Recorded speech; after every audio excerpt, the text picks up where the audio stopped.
안녕하세요. 혹 온라인상으로 화면으로 보시는 분들 중에 화면이 너무 파랗고 또 떨린다고 생각하시면 고장난 게 아니라 제가 새파랗게 질려서 떨고 있는 겁니다. 오늘 드릴 말씀이 중요하기 때문에 담대하게 하나님의 말씀을 전할까 합니다. 기도로 시작하겠습니다. 거룩하신 하나님, 주의 말씀을 배울 수 있는 소중한 기회를 주신 것 진심으로 감사를 드립니다. 혹 우리의 삶의 마지막이 될 수 있는 이러한 기회를 통해서 살아계신 하나님을 발견하고 우리 영혼의 문제를 확실히 해결할 수 있도록 주께서 붙잡아 주시고 이끌어 주시기를 주님께 간구합니다. 오직 진리로 기뻐할 수 있도록 주관해 주시고 주의 말씀으로만 가르쳐 주시며 성령의 감동 감화하심으로 변화를 주시기를 주님께 부탁을 드립니다. 우리 스스로 무엇이 참인지 거짓인지 구별할 수도 없고 때로 혼란함 속에 빠져 있습니다. 무에서 유를 말씀으로 창조하신 것처럼 어둠 속에 빛을 말씀의 능력으로 창조하신 것처럼 우리 마음의 변화를 주시고 주께로 이끌어 주시기를 주님께 간구합니다. 누구든지 주께 나오는 자 결코 내어 쫓지 않겠다고 약속하신 그 말씀을 붙잡고 주의 긍휼과 선하심만 바라보고 의지합니다. 주관하시며 하나님의 영광을 나타내 주시옵소서. 모든 것을 주께 의지합니다.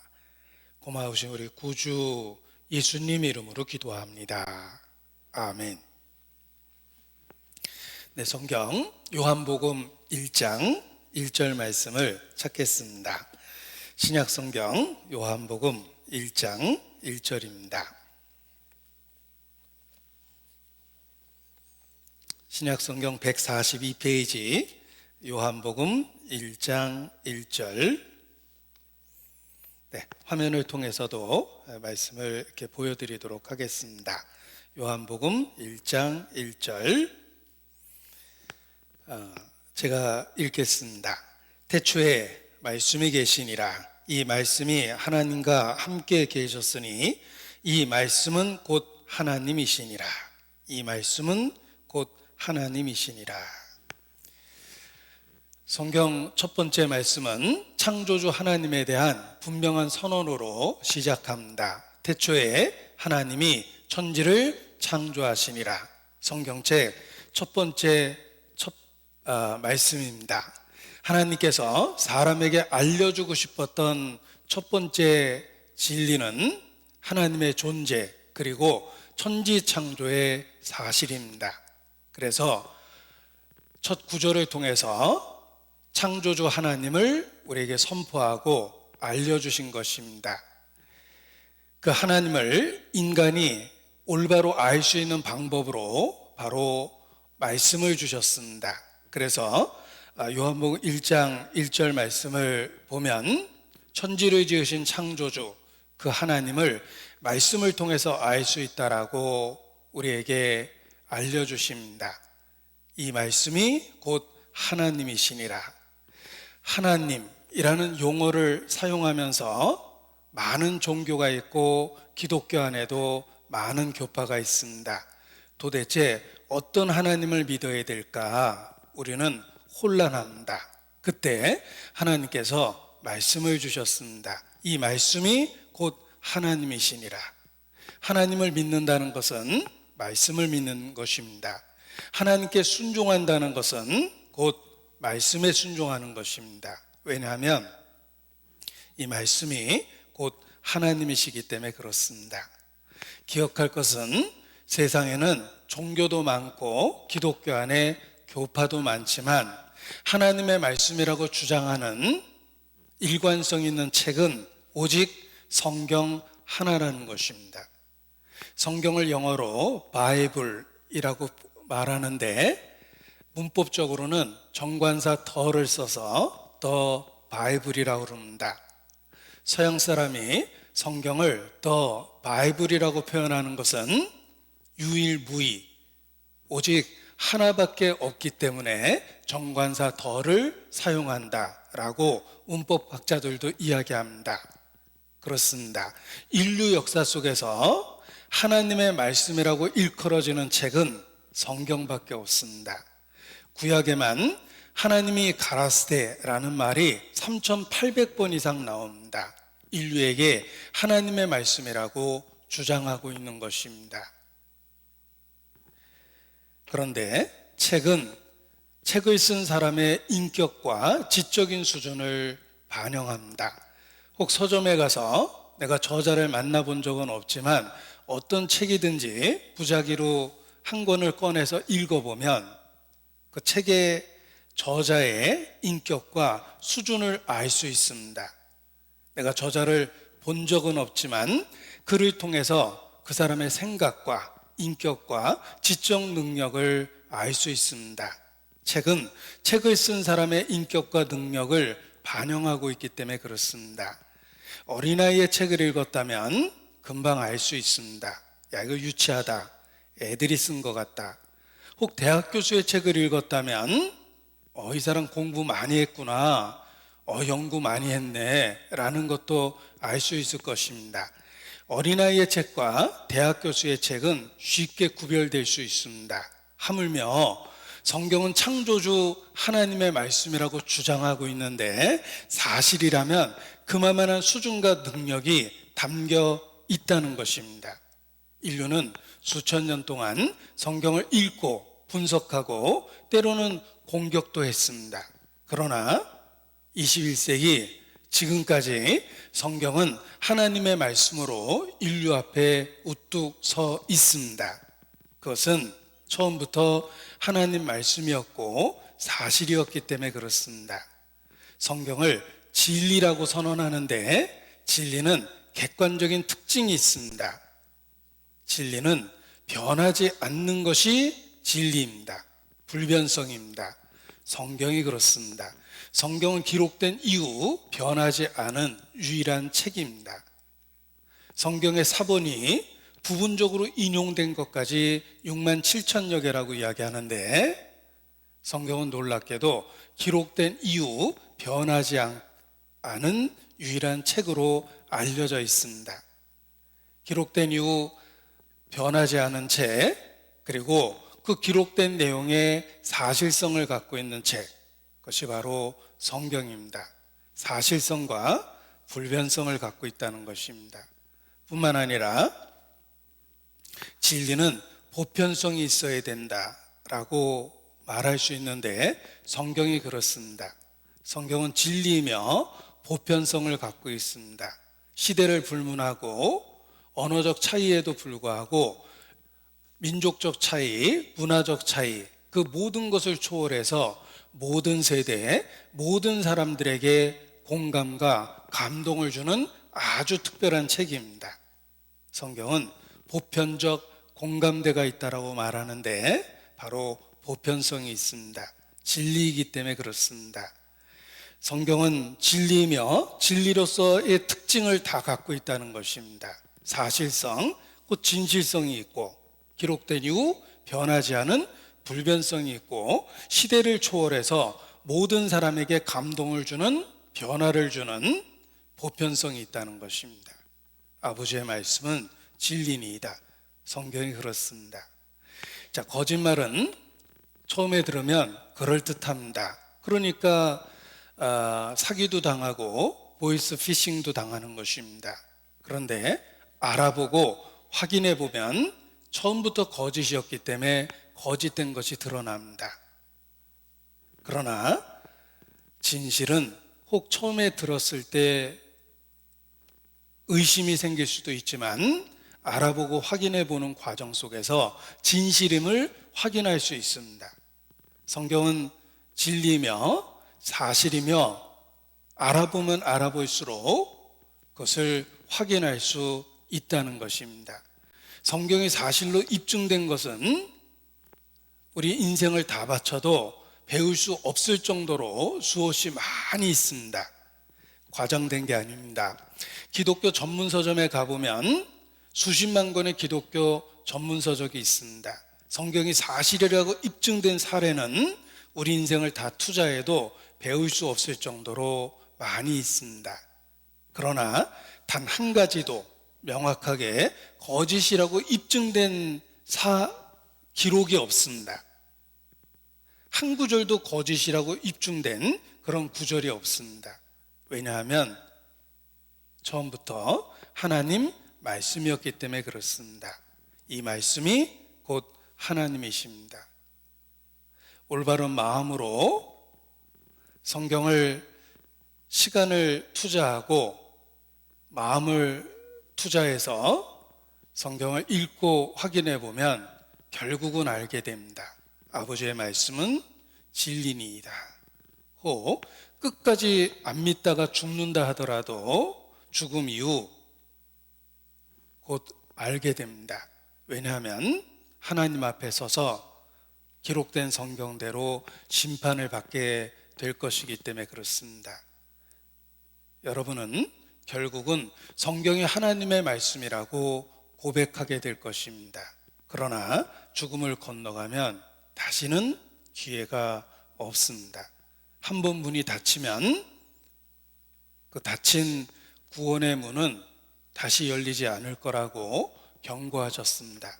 나무가 남쪽으로 쓰러지든 북쪽으로 쓰러지든 쓰러진 곳에 그냥 있으리라 라는 시적인 표현을 사용하기도 하셨습니다. 거대한 나무가 쿵 하고 쓰러지면 그곳에서 썩어갈 수밖에 없습니다. 최종적인 운명이 결정된다는 뜻입니다. 다행히 하나님께서 기회를 주셨습니다. 그 분명한 증거로 우리가 지금 말씀을 듣고 있는 것입니다. 따라서 올바른 마음으로 살아계신 하나님께 기도하는 가운데 말씀을 잘 들으면 너희가 나를 여호와인 줄 알리라 라고 말씀하신 것처럼 우리 각 사람이 살아계신 하나님을 발견하고 하나님하고의 올바른 관계와 사귐을 갖게 될 것입니다. 우리는 말씀을 통해서 하나님을 올바로 시행착오 없이 알게 됩니다. 성경에 나타난 하나님이 어떤 모습일까? 여기 정리를 해봤습니다. 말씀 속에 나타난 하나님의 모습입니다. 말씀에 나타난 하나님은 첫 번째 영이십니다. 그는 살과 뼈가 없는 영이십니다. 두 번째, 하나님은 빛이십니다. 의롭고 거룩한 빛이십니다. 어둠이 없습니다. 세 번째, 하나님은 사랑이십니다. 관련된 말씀을 찾아봤는데 하나님은 영이시니 예배하는 자가 신령과 진정으로 예배할지니라. 하나님은 빛이시라. 그에게는 어둠이 조금도 없으시니라. 하나님은 사랑이시라.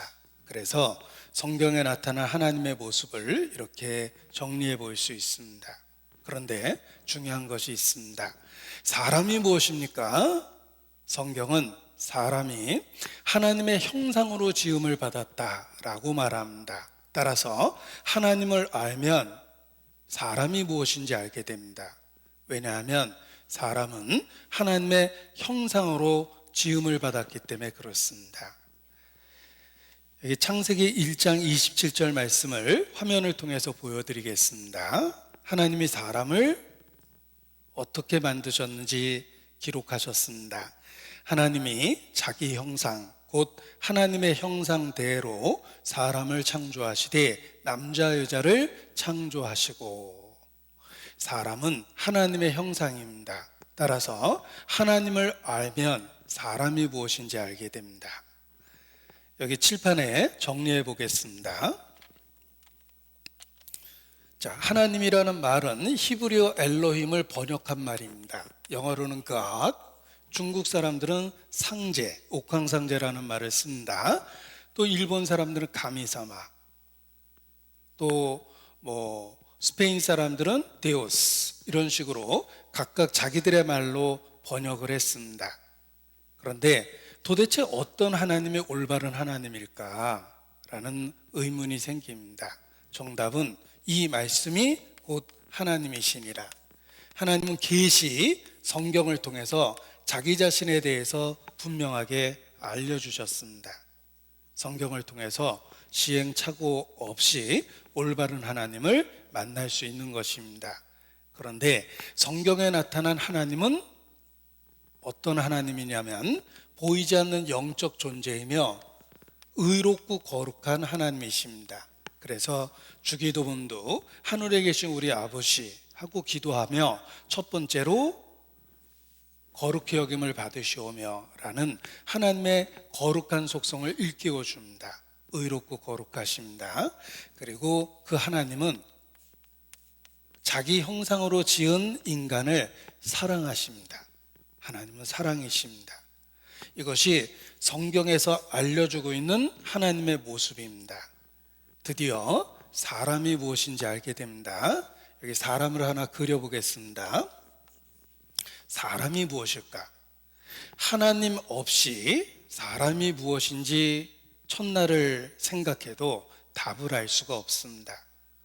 종교는 인간이 나름대로 하나님을 찾아보려고 했던 시도입니다.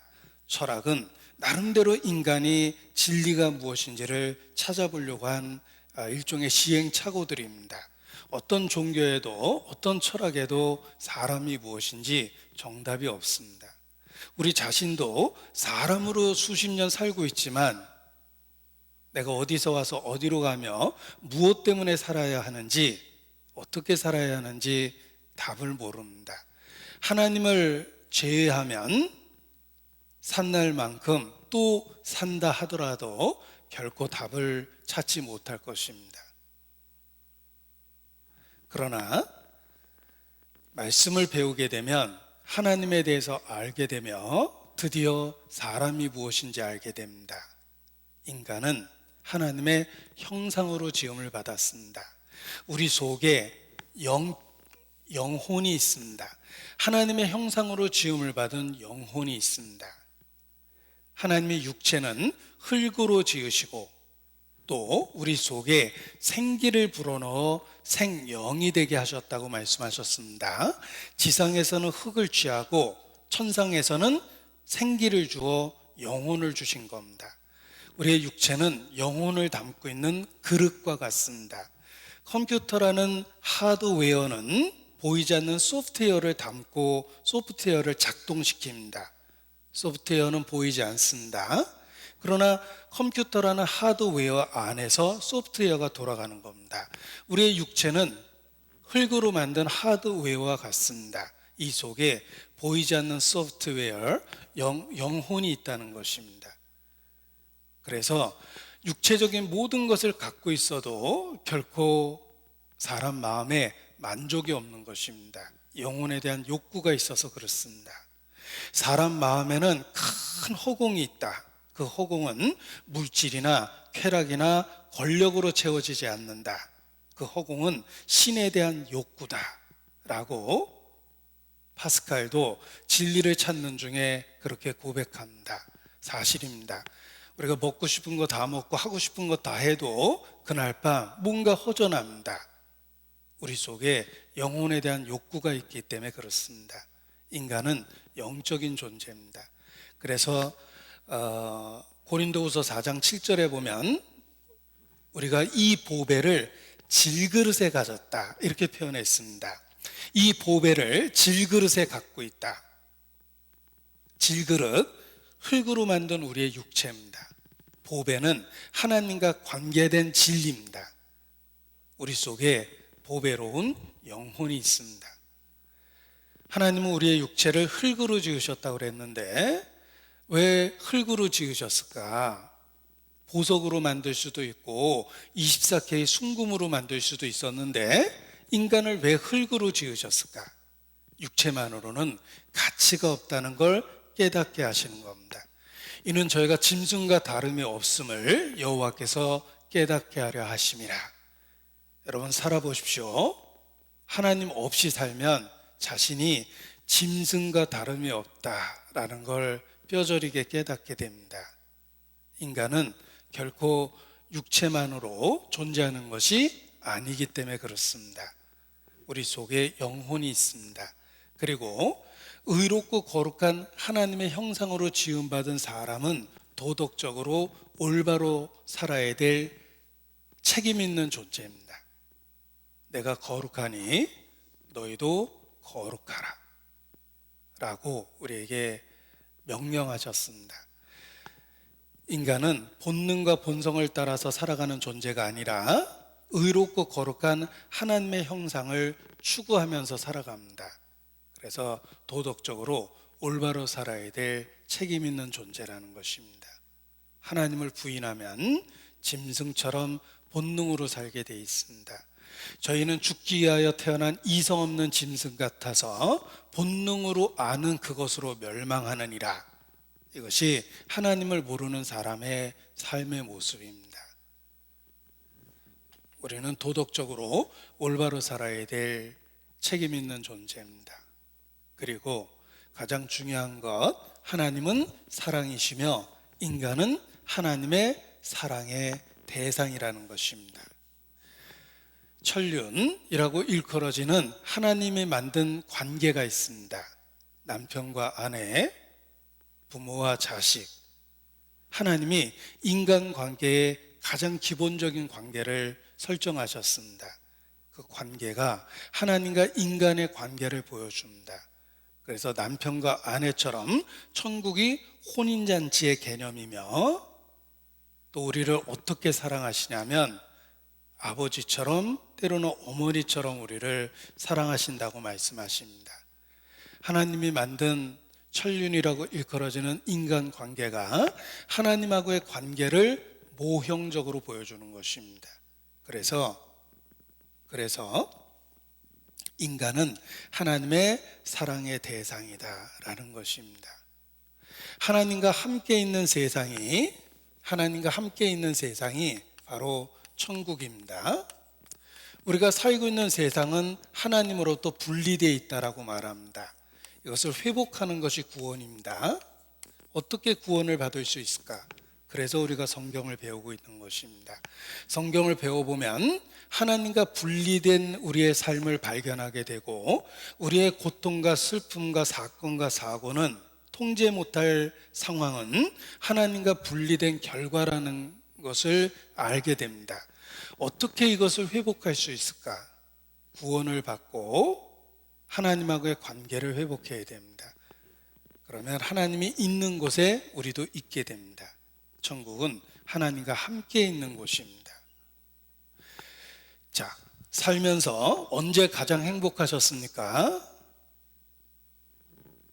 전혀 그런 기억이 없다라고 표정으로 말씀하시는데, 그래도 생각해 보면 행복했던 적이 있습니다. 사랑하고 사랑받을 때. 그래서 연애할 때 행복했고, 저는 아직도 행복하지만 아무튼 연애할 때 행복했고, 그리고 첫 아이를 낳아 가슴에 품었을 때 정말 행복했습니다. 사랑받고 사랑할 대상이 생겼을 때 우리는 행복을 느낍니다. 기쁨을 느낍니다. 하나님은 사랑이십니다. 하나님과 함께 있기 때문에 천국이 천국 될 수 있는 겁니다. 살면서 언제 가장 고통스러웠고 슬펐을까? 사랑하는 사람을 잃어버릴 때. 그것이 바로 형벌의 세계 지옥입니다. 하나님과 분리되어 있는 곳입니다. 사랑하는 사람을 잃어버렸을 때 그 고통과 슬픔은 지옥에 대한 경고입니다. 사랑하는 사람을 잃어버려도 그렇게 고통스러웠는데 하나님을 잃어버리면 다 잃어버린 거예요. 배달 갔던 물건을 잃어버리면 가슴 아프죠.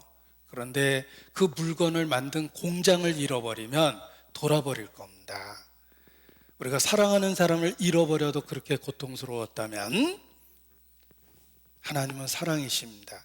하나님을 잃어버리면 다 잃어버리는 겁니다. 그것이 바로 형벌의 세계 지옥입니다. 자, 어떻게 하나님과 함께 있을 수 있을까? 영혼의 구원을 받고 하나님하고의 관계를 회복하는 겁니다. 그래서 성경을 배우는 것입니다. 너희가 성경에서 영생을 얻는 줄 생각하고 성경을 상고한다 라고 말씀하셨습니다. 성경에서 어떻게 구원을 받는지를 배울 수 있는 것입니다. 성경이 기록된 목적은 인간을 구원하시는 하나님의 구원 계획이라고 이야기합니다. 성경이 기록된 목적입니다. 그리고 그 내용을 구체적으로 살펴보면 하나님이 보시는 인간의 역사가 기록되어 있습니다. 성경에는 인간 역사가 기록되어 있습니다. 여러분, 에덴 동산에 대한 이야기로 창세기를 배웠을 겁니다. 인간 역사가 그곳에서 시작됩니다. 그 에덴 동산이 있었던 것을 오리엔트라고 일컫습니다. 오리엔트가 동쪽이라는 의미를 갖고 있는데 바로 에덴 동산이 있었던 그 지역입니다. 학자들은 그곳을 메소포타미아라고 그럽니다. 인류는 메소포타미아에서 출발했습니다. 믿음의 조상 아브라함이 살았던 갈대아 우르라는 곳이 바로 메소포타미아에 있는 지역입니다. 메소포타미아에서 출발한 이 인류가 성경에 보면 아브라함과 이삭과 야곱, 그 믿음의 선조들이, 그 후손들이 이집트에 들어가는 이야기가 있습니다. 그때가 이집트 문명의 황금기입니다. 이집트 역사가 나오고 이스라엘이 이집트에서 탈출해서 하나님이 약속한 땅에 거하게 되는데 그때 초대 왕이 사울입니다. 두 번째 왕이 다윗입니다. 세 번째 왕이 솔로몬입니다. 이때 이스라엘의 가장 번성했던 그런 골든 타임을 갖게 됩니다. 이때가 바로 히브리 문명이 발달했던 그 시대입니다. 이스라엘 초대 왕들의 첫 글자입니다. 사울, 다윗, 솔로몬. 서도석, 약자가 아닙니다. 삼다수의 약자도 아닙니다. 삼성 데이터 시스템 아닙니다. 이스라엘 왕들의 약자예요. 사울, 다윗, 솔로몬. 재미난 건 40년을 다스렸습니다. 그 뒤에 하나님이 계셨다는 뜻입니다. 그런데 이 이스라엘이 남과 북으로 분리됐을 때 북쪽이 먼저 아시리아에 의해서 멸망당하고 남유다가 끝까지 버티다가 바벨론 느부갓네살 왕에 의해서 나라가 망합니다. 이스라엘은 BC 606년 주권을 빼앗기고 바벨론의 속국이 되어버립니다. 그 바벨론이 페르시아에 의해서 멸망당했고 페르시아는 알렉산더가 이끄는 군대에 의하여 멸망당하게 됩니다. 그것이 바로 헬라, 그리스입니다. 알렉산더가 평생 전장에서 인생을 보냈는데 젊은 나이에 갑자기 죽습니다. 후손 없이 죽었기 때문에 그 밑에 있었던 4명의 장군들이 나라를 넷으로 쪼개서 나눠 가졌습니다. 그것을 재통합한 것이 로마입니다. 바로 이때 예수님이 태어난 겁니다. 자, 구약 성경에 나타난 인류의 역사입니다. 인류 역사가 진행되는 그 과정 속에 하나님이 역사하셨고 구약 성경의 이야기가 이루어진 겁니다. 그래서 성경에는 중요한 인류 역사가 다 기록되어 있다. 하나님이 보시는 인류의 역사다. 이렇게 이야기를 하는 것입니다. 그런데 잘 살펴보면 특징이 있습니다. 그 중심에 이스라엘이 있습니다. 따라서 이스라엘 역사를 중심으로 한 인류 역사, 하나님이 보시는 인류의 역사를 기록했는데 이스라엘 역사를 중심으로 성경이 기록된 겁니다. 그래서 학자들은 연필이라는 이미지를 갖고 설명을 합니다. 보세요. 연필입니다. 자, 연필은 나무로 이루어져 있습니다. 연필은 나무로 이루어져 있는데 그 중심에 흑연이 지나가고 있습니다. 이것이 연필입니다. 자, 하나님이 보시는 인류의 역사가 성경에 기록되어 있는데 그 중심에 흑연이 지나가듯 이스라엘 역사가 있다. 이스라엘 역사를 중심으로 인류 역사를 기록하셨다라는 것입니다. 그래서 연필이라는 이미지를 갖고 성경이 기록된 방식을 학자들이 설명을 합니다. 성경은 하나님이 보시는 인류의 역사입니다. 그 중심에 이스라엘이 있습니다. 왜 하나님께서 이스라엘을 중심으로 성경을 기록하셨을까? 그 이유를 어제 배웠습니다. 증인입니다. 이스라엘은 창조주를 증거하는 증인으로 선택되었기 때문에 그렇습니다.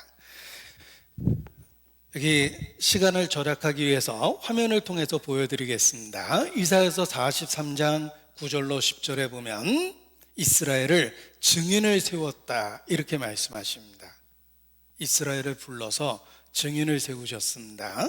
그래서 10절에 이르시기를 나 여호와가 말하노라 너희는 나의 증인 나의 종으로 택함을 입었나니 이는 너희로 나를 알고 믿으며 내가 그인 줄 깨닫게 하려 함이라. 나의 전에 지음을 받은 신이 없었느니라 나의 후에도 없으리라. 자, 이스라엘을 부르시고 증인이라고 말씀하십니다. 44장 7절로 8절에도 너희는 나의 증인이라 라고 선언합니다. 이스라엘을 창조주를 증거하는 증인으로 역사 앞에 세우신 겁니다. 그래서 이스라엘 역사를 중심으로 성경이 기록된 겁니다. 자, 증인이라는 말을 생각해 보십시오.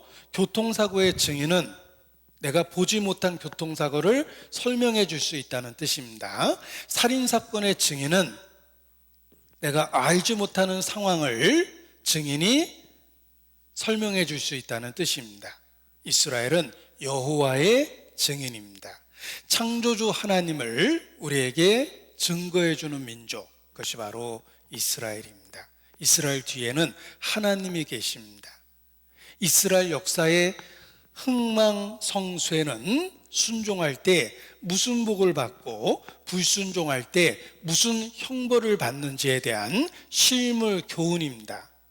이스라엘 역사는 하나님의 작품입니다. 그 역사 중심에 하나님이 계십니다. 그래서 이스라엘을 여호와의 증인이라고 선언하신 겁니다. 특정한 교파 이야기가 아닙니다. 이스라엘이 민족적으로 하나님을 하나님을 증거하기 위해서 선택되었다는 것입니다. 역사에 보면 프레드릭 왕과 관련한 유명한 일화도 있습니다. 프레드릭 왕이 궁정 목사를 부릅니다. 질문하기를 하나님이 계시다는 가장 확실한 증거, 피할 수 없는 증거 하나만 대봐라 라고 질문했는데 궁정 목사의 단 한마디에 왕이 믿게 됐다는 일화가 있습니다. 하나님이 계시다는 증거, 피할 수 없는 증거, 확실한 증거 하나만 대봐라 라는 질문에 궁정 목사는 대답하기를 유대인입니다 라고 대답했고, 역사를 잘 알고 있는 프레드릭은 믿을 수밖에 없다 이렇게 고백하게 됩니다. 여러분도 마찬가지입니다. 유대인 곧 이스라엘을 알면 그 뒤에 계시는 하나님을 알 수 있습니다. 보이진 않지만 이스라엘 역사 뒤에 함께 하시는 하나님을 알 수 있습니다. 이스라엘은 여호와의 증인이기 때문에 그렇습니다. 너희로 나를 알고 믿으며 내가 그인 줄 깨닫게 하려 함이라. 너희는 나의 증인이라 라고 말씀하셨습니다. 여기 증인의 의미를 설명하기 위해서 이렇게 자료를 통해서 좀 설명을 드려보겠습니다. 자, 이스라엘에 대한 책입니다. 하나님의 선택받은 민족의 삶의 역사서, 이스라엘에 대한 이야기입니다. 이 표지에 보면 중요한 이야기를 정리해 놨는데, 유대인은 그때나 지금이나 이 구절을 읽으며 나는 하나님의 증인이다라고 고백하며 증인의 삶을 살기 위하여 애쓰고 노력한다. 이스라엘, 그들이 바로 하나님을 증거하는 증인이라는 것입니다. 보십시오. 수없이 많은 아랍 국가와 전쟁을 했음에도 불구하고 이스라엘은 한 번도 진 적이 없습니다. 배후에 누가 있는 것처럼 보이죠. 바로 하나님이 계십니다. 그래서 학자들은 이스라엘을 이렇게 설명합니다. Keepers of the Scriptures, 성경의 보존자다라고 말하는데, 하나님은 그의 모든 계시의 말씀을 유대인에게 맡기셨고 그 결과 이스라엘을 통해서 세상은 큰 선물을 받았다. 이스라엘을 통해서 받게 된 큰 선물, 바로 성경입니다. 그들은 하나님의 말씀을 맡았기 때문에 그렇습니다. 자, 유대인들은 Jewish people penned the Bible, 성경을 기록했고 preserved the Bible, 성경을 보존했으며 성경을 입증하고 있다. 이것이 유대인을 선택한 목적입니다. 보십시오. Jewish people penned the Bible, 그들에 의해서 성경이 기록되었고 그들에 의하여 성경이 보존되었으며 그들에 의하여 성경이 입증되고 있습니다. 이것이 유대인이 택함받은 목적입니다. 하나님의 인도 아래 유대인은 성경을 기록했고 보존했고 입증하고 있다. 그 결과 성경은 사라지지 않고 없어지지 않는 그러한 말씀이 되었고 성경이라 불리고 있다. 우리는 이스라엘에게 감사해야 된다. Thank you, Israel. 고맙다, 이스라엘이야. 그렇습니다. 이스라엘 덕분에 우리가 성경을, 하나님의 말씀을 읽게 된 것입니다. 자, 유대인은 전 세계에 흩어져 있습니다. 통계에 의하면 130여 개 국가라고 그러는데 유대인이 전 세계에 흩어져 있습니다. 오늘날 불구대천지 원수지간 유대인과 아랍인들은 모두가 셈 어족에 속하는 같은 뿌리를 지닌 형제 민족이야. 충격적이죠. 유대인과 아랍인들은 피 터지게 싸우는데 알고 보니까 형제 민족이랍니다. 집안 싸움이 민족 간의 싸움으로 확장된 겁니다. 구약 성서에 따르면 아브라함의 증손자 유다의 자손이라는 데서 유대인이라는 명칭이 유래한다지 2000여 년 가까이 떠들면서 온갖 핍박과 탄압을 받은 유대 민족은 유대교라는 종교로 뭉쳤습니다. 그래서 시나고그라는 유대 교회당을 중심으로 하나가 되었는데 유대교란 종교 이상의 유대 민족을 하나로 묶는 정신적인 고리이자 유대 민족의 정체성 그 자체이지 핏줄이 중요한 게 아니다. 유대교를 믿으면 그가 곧 유대인이다. 종교가 얼마나 중요한지 알겠죠?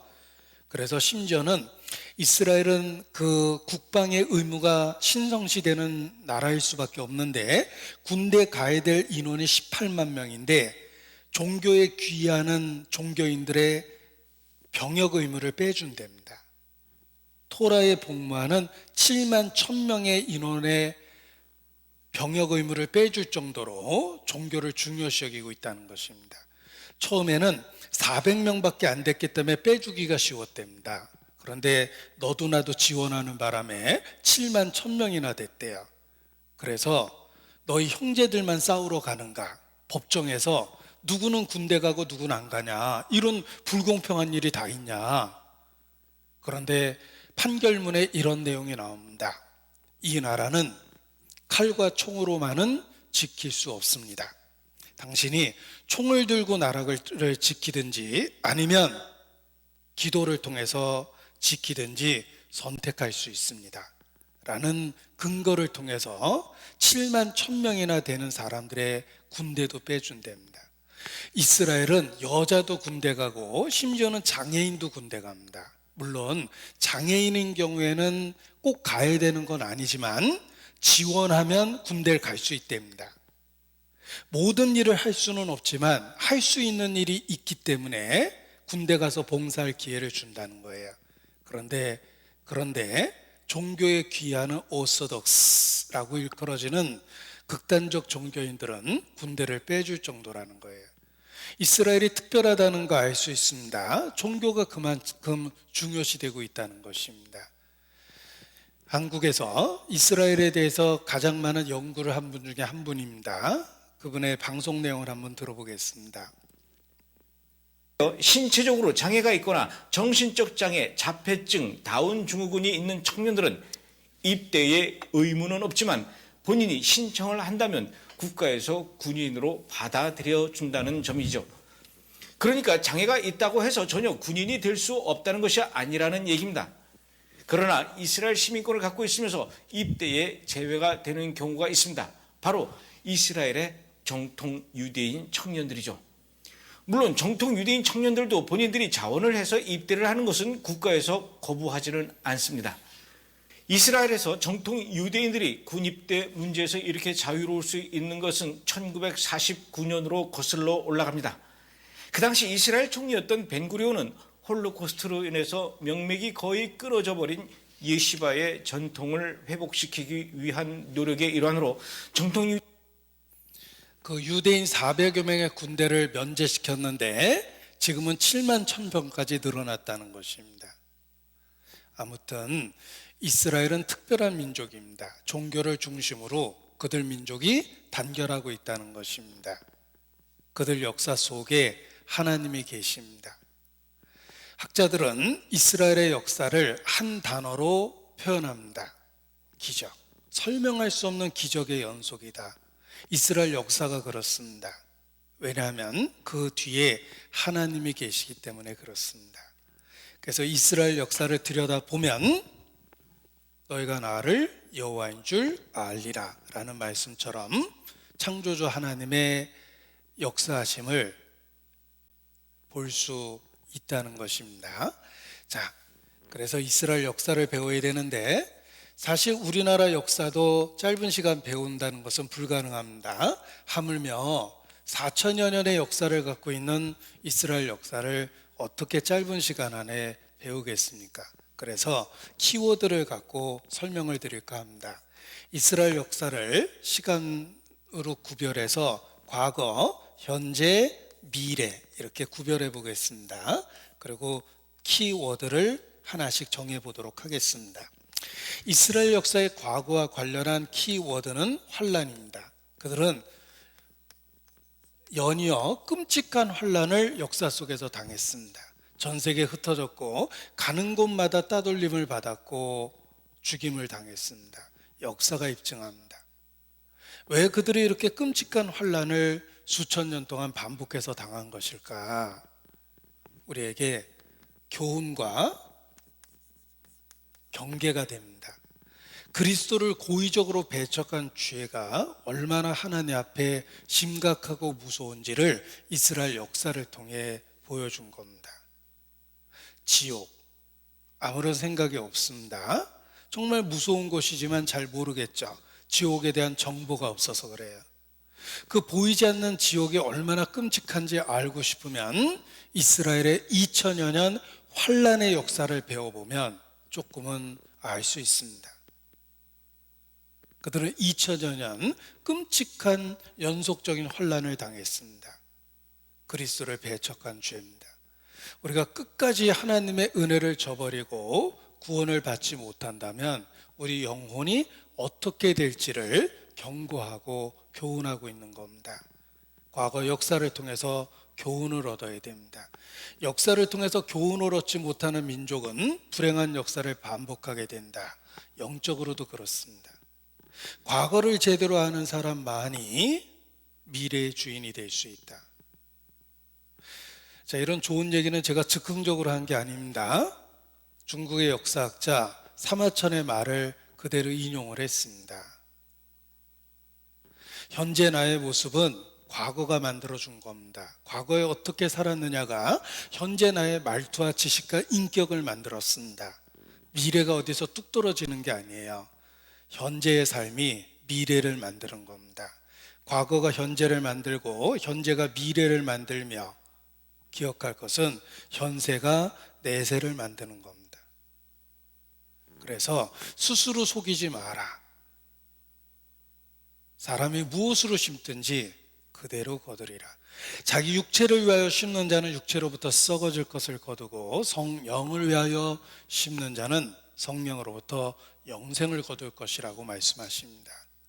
여러분의 매일의 삶은 육체를 따라 사는 삶입니까? 아니면 정말 성령을 따라 사는 거듭난 생활입니까? 여러분의 미래를 지금의 삶의 모습으로 충분히 예측할 수 있다는 것입니다. 하나님이 이스라엘의 환란의 역사를 기록한 것은 우리로 하여금 올바른 결정을 할 수 있도록 도와준 겁니다. 역사는 교훈이기 때문에 그렇습니다. 자, 현재와 관련한 이스라엘 역사의 키워드는 회복입니다. 회복 보십시오.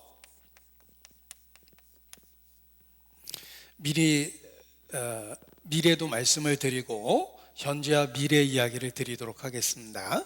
자, 미래와 관련한 키워드는 전쟁입니다. 결국은 인류 역사가 시작된 그곳에서 인류 역사의 마지막 전쟁이 일어나며 그 전쟁의 중심에 이스라엘이 있다라고 성경에 예언하고 있습니다. 그것이 바로 아마겟돈이라고 일컬어지는 마지막 전쟁입니다.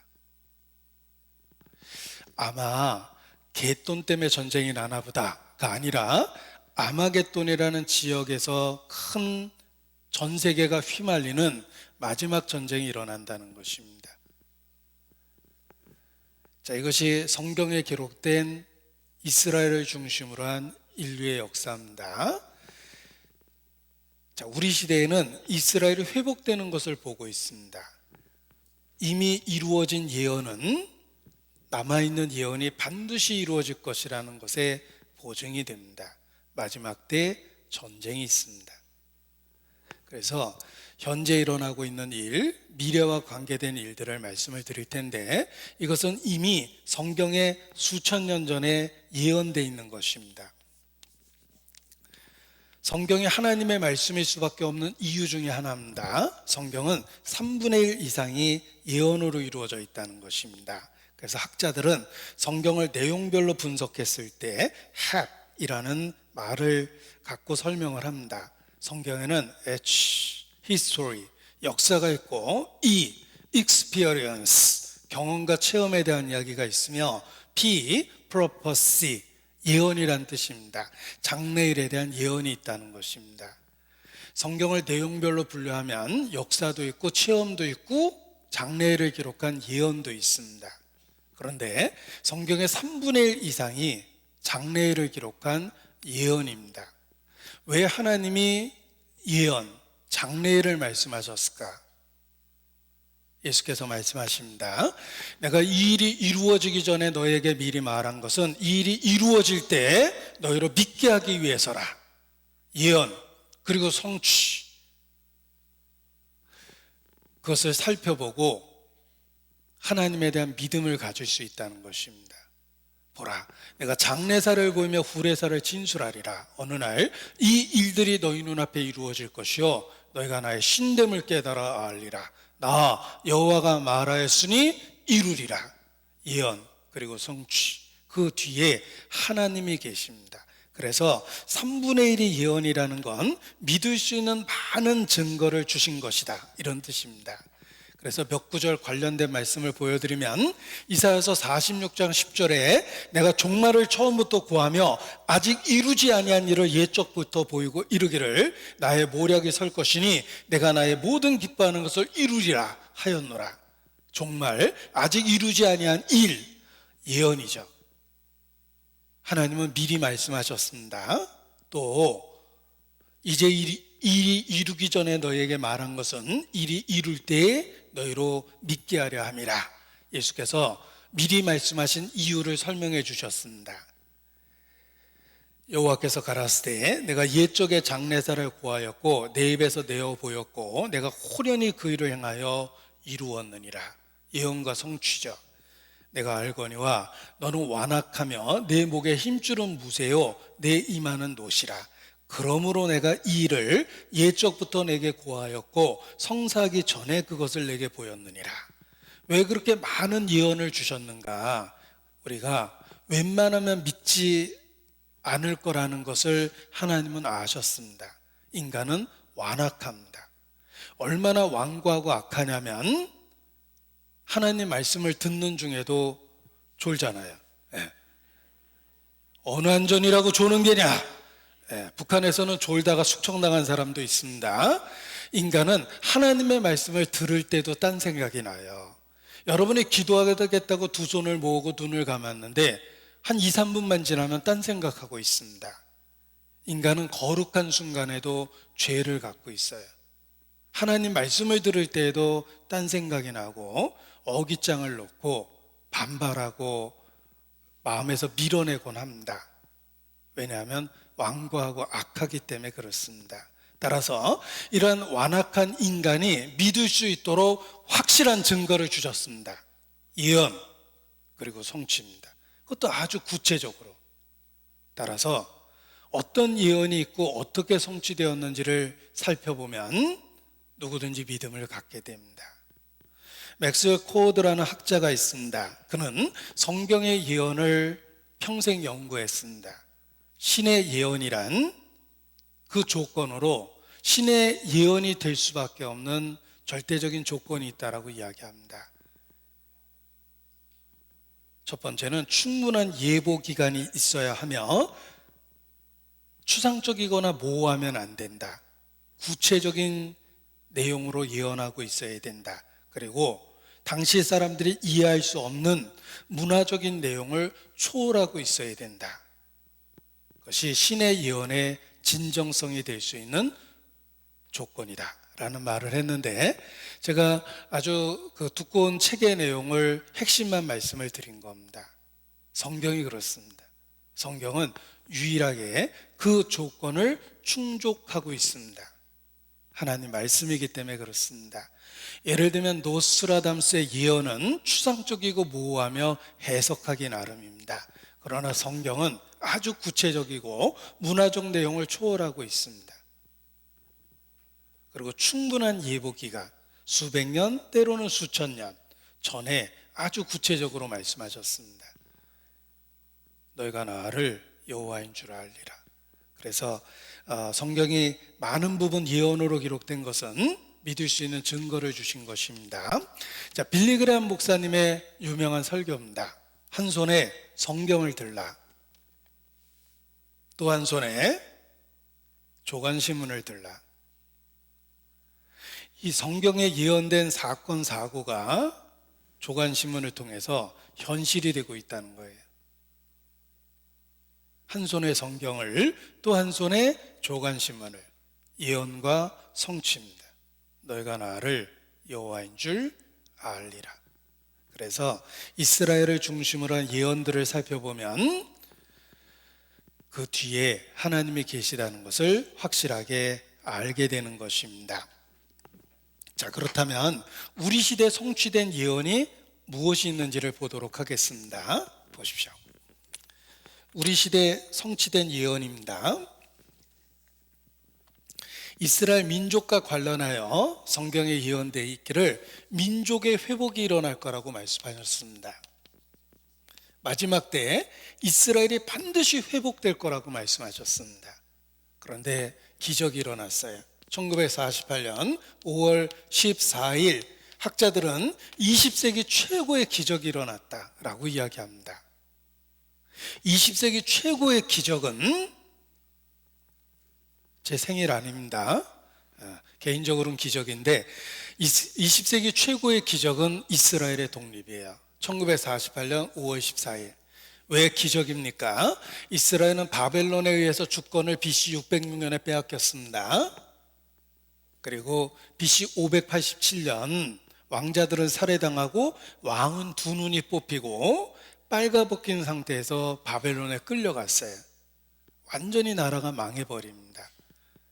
그리고 로마 시대에는 전 세계에 흩어졌습니다. AD 70년입니다. 타이투스라는 장군에 의해서 유대인은 전 세계에 흩어지게 됩니다. 타이투스는 로마 황제가 됐는데 타이투스 개선문이 지금도 이태리 로마에 가면 개선문이 있습니다. 재미난 건 전 세계에서 관광 온 유대인들이 타이투스의 개선문 쪽으로는 방향을 돌리지 않고 그 근처에는 가지도 않는 데입니다. 왜냐하면 그들에게는 최고의 원수예요.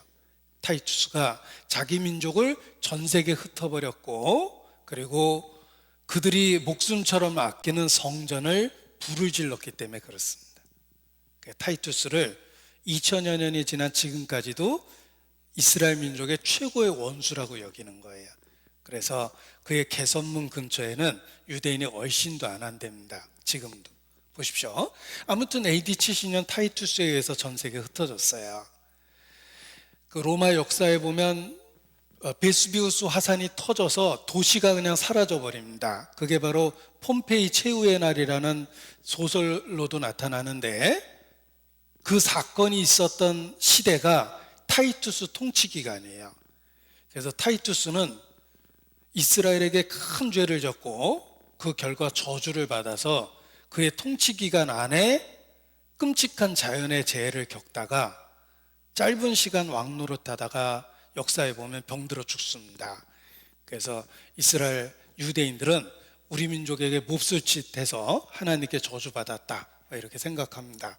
자, 아무튼 보십시오. 나라가 없어진 지 2600년 만에, 전 세계에 흩어진 지 2000년 만에 조상들이 살던 땅에 돌아와서 나라를 세웠습니다. 우리 시대에 일어난 기적이에요. 강남 갔던 제비가 돌아오면 봄이 온 겁니다. 전 세계에 흩어진 이스라엘이 돌아오면 그리스도의 재림이 가까운 거예요. 우리 시대의 이스라엘, 그들이 돌아왔습니다. 성경에 유대인의 회복에 관한 말씀이 많이 있는데 제가 여기 몇 구절 찾아놨습니다. 보세요. 이스라엘이 회복될 거에 대한 말씀이 많이 있습니다. 보십시오. 에스겔 11장 17절, 너는 또 말하기를 주 여호와의 말씀에 내가 너희를 만민 가운데서 모으며 너희를 흩은 열방 가운데서 모아내고 이스라엘 땅으로 너희에게 주리라 하셨다 하라. 130여 개 국가에서 모아냈습니다. 조상들이 살던 땅으로 돌려보냈습니다. 나 주 여호와가 말하노라. 내가 열방에 흩어있는 이스라엘 족속을 모으고 그들로 인하여 열국의 목전에서 내 거룩함을 나타낼 때 그들이 고토 곧 내 종 야곱의 준 땅에 거할지라. 내가 너희를 열국 중에서 취하내고 열국 중에서 모아 데리고 고토에 들어가서 내가 저희를 그 본토에 심으리니 저희가 나의 준 땅에서 다시 뽑히지 아니하리라. 성경은 수없이 이스라엘이 회복된다고 말씀하셨고 우리 시대에 성취됐습니다. 130여 개 국가에 흩어진 그들을 다시 회복시키셨어요. 정말 모으셨습니다. 유대인 건국의 모태가 된 것은 집단 농장인 키부츠와 모사부라 그럽니다. 그런데 그 키부츠라는 말이 모으다라는 어원에서 유래된 단어예요. 정말 그들을 모았습니다. 키부츠, 모아서 강한 나라가 되게 하셨습니다. 우리 시대에 그렇게 한 겁니다. 이스라엘, 그들이 돌아왔습니다. 보십시오. 그들은 타이투스에 의해서 전 세계에 흩어졌습니다. 유대인은 유대인 땅에 살아서는 안 된다라는 그러한 로마 법령에 의해서 단계적으로 전 세계에 흩어졌어요. 그런데 우리 시대에 그들이 조상들이 살던 땅으로 돌아왔습니다. 유대인이 전 세계에 흩어졌었는데 우리 시대에 다시 돌아왔다는 거예요. 예언의 성취, 우리 시대에 문자 그대로 이스라엘이 돌아와서 나라를 세웠습니다. 자, 1948년 5월 14일 날 독립했는데 주변은 온통 적성 국가입니다. 같은 언어를 사용하고 같은 알라신을 섬기는 아랍 국가들에 의해서 둘러싸여 있었어요. 이스라엘이 독립을 선언하자마자 그 다음날 전쟁이 일어났습니다. 제가 말로는 다음날이라고 그랬는데 시간적으로는 몇 시간 안 돼요. 몇 시간 뒤에 아랍이 연합해서 바로 쳐들어왔습니다. 그리고 첫 번째 쳐들어온 군대가 가장 가까이 있는 이집트 군대였어요. 이집트 군대가 니림이라는 마을에 쳐들어왔습니다. 독립선언하자마자 니림이라는 곳에 이집트 군대가 쳐들어왔는데 당시 이집트 정규군이 800여 명 정도 공군의 지원을 받고 기갑 사단을 데리고서 장갑차나 탱크가 있는 기갑사단의 지원을 받고 공군의 지원을 받으면서 800여 명이 니림에 쳐들어왔습니다. 니림에는 3, 40명의 민병대 수준의 군인들이 있었고 그 중에 12명이 여자였으며 할머니도 포함되어 있었다. 그들은 소총으로 무장되어 있었고 기관정이 한정이었고 박격포가 1개 있었고 철문은 부족하여 교대로 썼다. 이렇게 되어 있어요. 그런데 그 민병대 수준의 3, 40명과 전쟁이 붙었는데 놀랍게도 이스라엘이 승리를 했습니다. 니림이라는 마을에서 첫 번째 전쟁에 승리를 한 거예요. 그래서 시간을 벌어주었고 전 세계에 있는 유대인들이 자원 입대하기 시작했습니다. 당시 2차 대전 직후죠.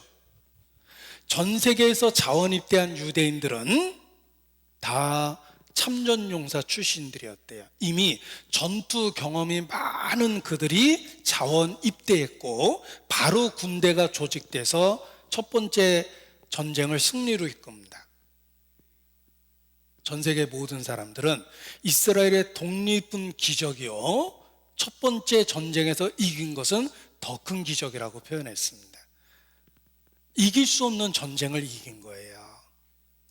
그래서 골다 메이어라는 그 여자 수상이 후에 기자들의 질문을 받습니다. 어떻게 이길 수 있었습니까? 골다 메이어가 이렇게 대답했습니다. 우리에게는 절박함이 있었습니다. 수천 년 동안 나라 없이 떠돈 우리에게는 절박함이 있었습니다. 여기서 지면 우리 민족은 끝장이다라는 생각에 우리는 이길 수밖에 없었다. 이게 이제 골다 메이어의 증언입니다. 그 뒤에 하나님이 계셨습니다. 그런데 이러한 전쟁이 역사 속에서 반복됩니다. 이스라엘이 1948년 독립하자마자 전쟁이 일어났고 1956년 2차 중동전쟁, 1967년 3차 중동전쟁, 1973년 4차 중동전쟁, 끊임없이 중동전쟁이 반복됩니다. 한 번도 이스라엘이 진 적이 없습니다. 우연이 아니에요. 불가능한 전쟁을 이긴 거예요. 너희 한 사람이 1000명을 당할 것이라. 문자 그대로 그렇게 된 거예요. 이스라엘 뒤에는 지금도 하나님이 계십니다. 중동 전쟁의 역사를 배워보면 그들은 불가능한 승리를 이루었습니다. 그 뒤에 하나님이 계십니다. 성경에 예언된 그대로 이스라엘 민족, 그들이 우리 시대에 돌아왔다는 것입니다. 그리고 성경에는 이러한 예언이 아주 구체적으로 예언되어 있는데, 여기 한번 보십시오. 에스겔 선지자를 통해서 하나님이 2500여 년 전에 미리 말씀하셨습니다. 에스겔 선지자를 통해서 말씀하시기를, 뼈가 심이 많고 아주 말랐더라. 마른 뼈가 가득한 골짜기에 데리고 가셔서 이 뼈들이 살겠느냐 하고 선지자에게 질문을 던집니다. 이렇게 마른 뼈가 가득한 곳에 가서 하나님이 이 뼈들이 살 수 있겠느냐 하고 물어보십니다. 그리고 선지자 에스겔은 하나님의 말씀대로 그 뼈들에게 명령을 하니까 이 뼈 저 뼈가 들어맞고 살아서 움직이는데 큰 군대가 되었습니다. 그러한 환상을 보여주시고 설명해 주십니다. 이 마른 뼈들은 이스라엘 족속이다. 마지막 때에 그들이 이와 같이 조상들이 살던 땅으로 돌아올 것이다 라고 설명을 해 주십니다. 이것이 이제 에스겔 선지자를 통해서 보여주신 것인데, 보십시오. 이 뼈들이 능히 살겠느냐 하시기로 내가 대답하되 주 여호와여 주께서 아시나이다.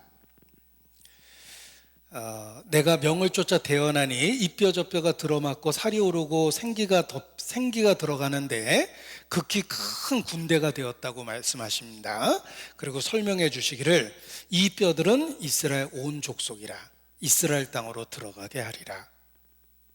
이 마른 뼈가 살아나는 모습으로 환상을 보여주신 거예요.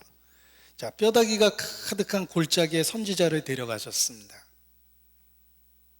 이 허접한 그림은 제가 직접 그린 겁니다.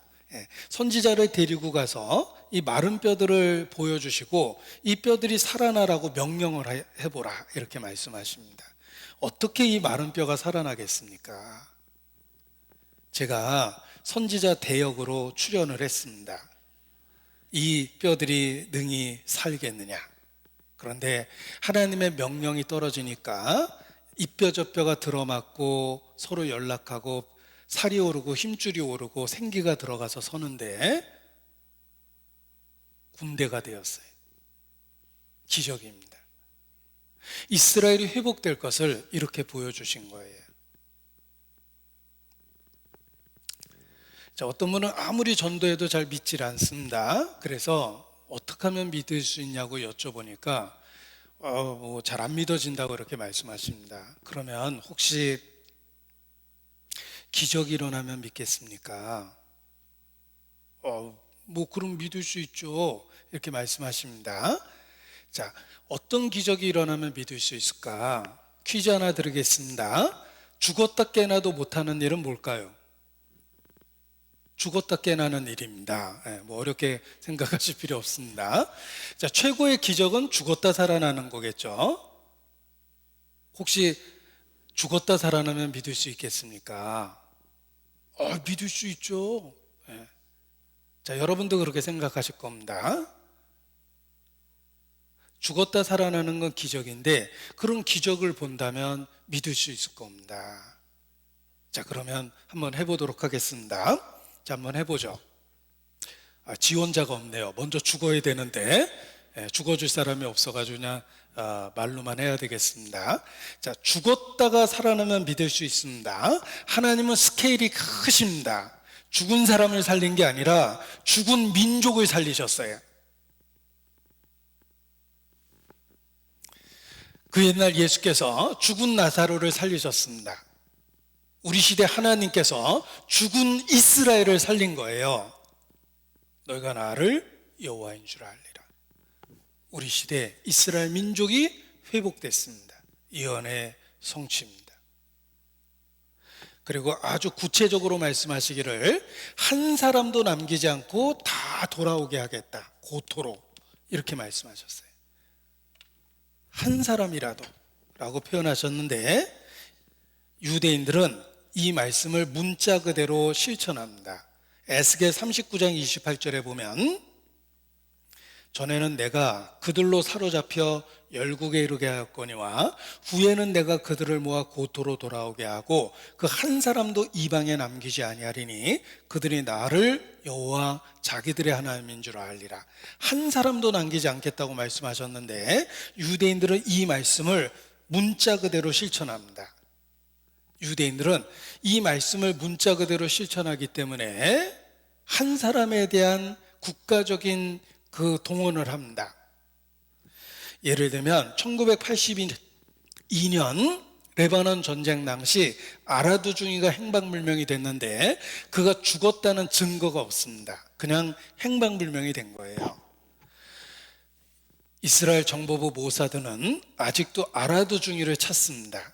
그가 중요해서가 아니라 죽었다는 증거가 없기 때문에 국가는 당신을 포기하지 않는다, 이런 뜻이에요. 그래서 지금도 아랍하고 회의할 때마다 아라두중이를 데리고 있으면 돌려달라, 어마어마한 보상금을 주겠다고 제안을 합니다. 아라두중이는 상징적 인물이 됐어요. 국가는 죽었다는 증거가 없으면 포기하지 않는다는 것입니다. 여러분 중에 아라두중이 행방을 아시는 분은 이스라엘 대사관에 전화하시면 자손 3대는 먹고 살 거예요. 한 사람도 포기하지 않습니다. 1973년 10월 전쟁 때 유대 청년들이 시나이 반도에서 많이 죽었어요. 사막에서 죽으면 모래 언덕에 의하여 시체 찾는 게 불가능하답니다. 그런데 아직도 국가 전담 부서에서 10월 전쟁 때 죽은 유해를 아직도 찾아요. 시체도 포기하지 않겠다는 집념을 보여주는 거예요. 2011년 길라드라는 한 병사가 아랍에 납치됐습니다. 이스라엘 정부는 그를 데려오기 위해서 1027명의 포로를 풀어줬어요.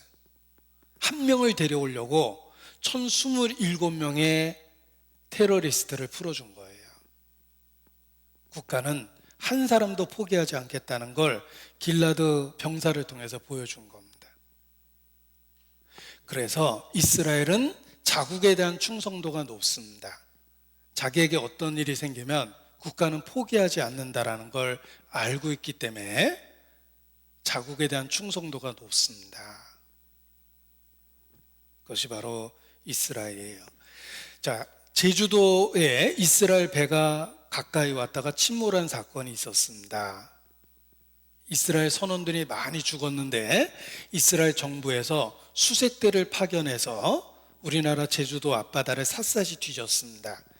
우리나라에서 그만 찾고 돌아가라고 이야기하니까 그들이 대답하기를 우리는 유대인의 시체라도 이방의 바다에 버려두지 않는다. 찾을 때까지 찾는다. 이렇게 대답을 했습니다.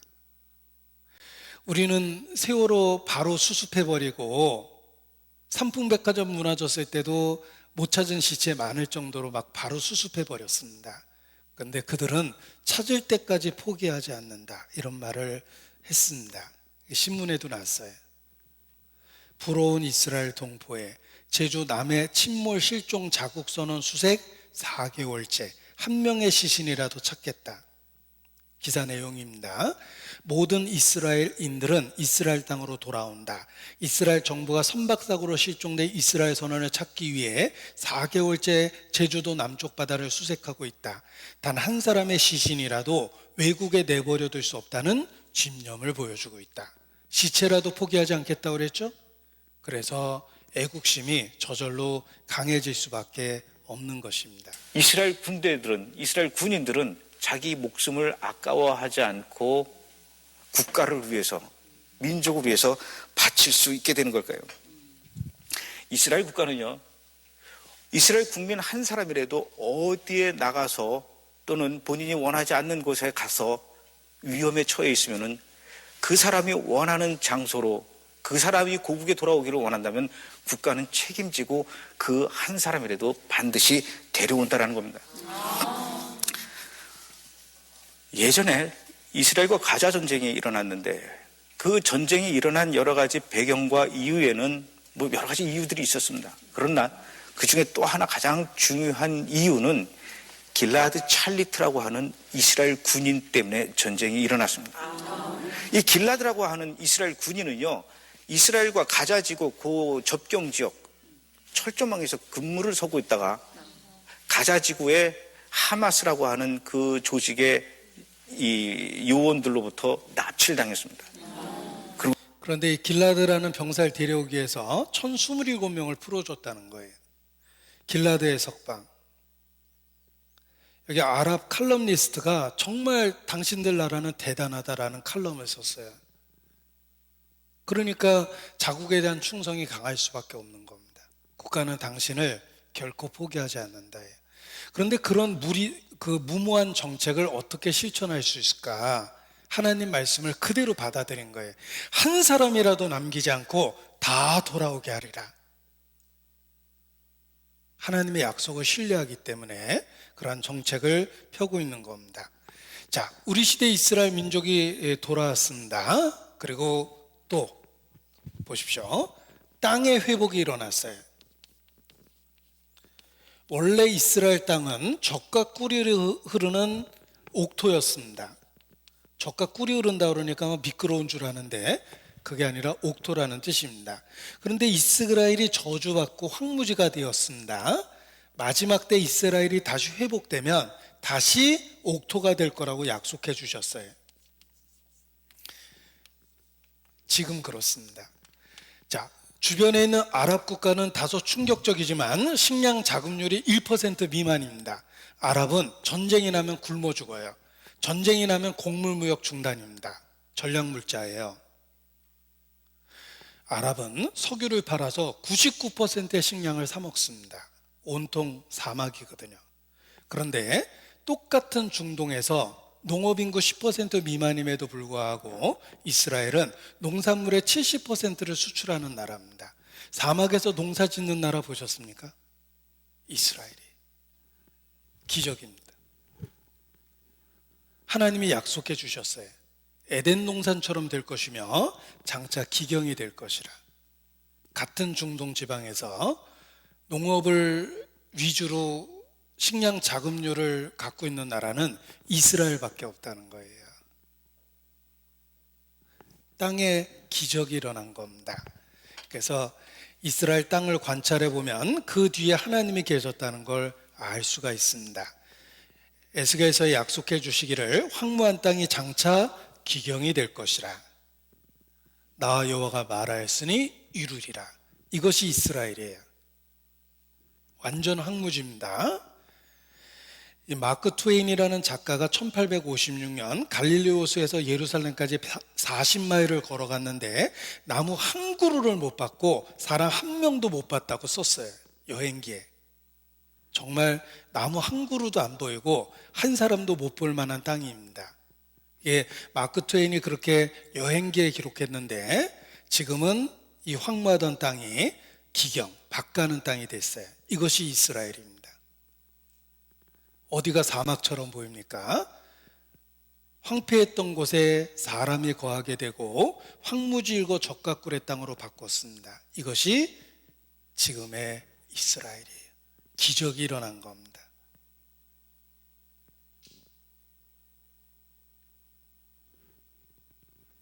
전에는 황무하게 보이던 그 땅이 장차 기경이 될 것이다. 성경이 문자 그대로 성취됐습니다. 민족이 회복되었죠. 한 사람이라도 돌아오게 하겠다고 말씀하셨고 황무하던 땅이 기경이 됐습니다. 그리고 더 놀라운 건 그들의 언어가 회복됐다는 것입니다. 유대인들은 히브리어라는 언어를 사용하는데 사어, 죽은 언어였습니다. 역사 속에 성경이 기록된 언어고 죽은 언어였는데 그들이 독립해서 죽은 언어를 되살렸어요. 따라서 지금 이스라엘에 가면 그들은 영어와 자기들의 언어인 히브리어를 모국어로 사용합니다. 히브리어 알파벳이 22개입니다. 영어가 26개고 헬라어가 24개고 히브리어 22글자의 알파벳을 되살려가지고 죽은 언어를 되살렸어요. 아주 재미난 방법으로 히브리어를 가르치는데 히브리어 가르치는 영상 하나를 한번 보여드리겠습니다. 이게 히브리어입니다.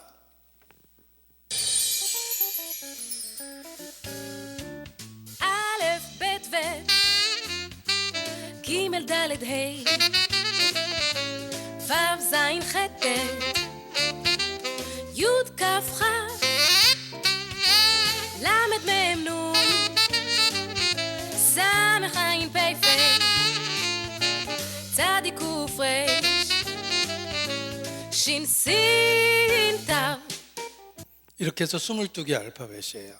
몇 번 보면 다 외워질 것 같죠?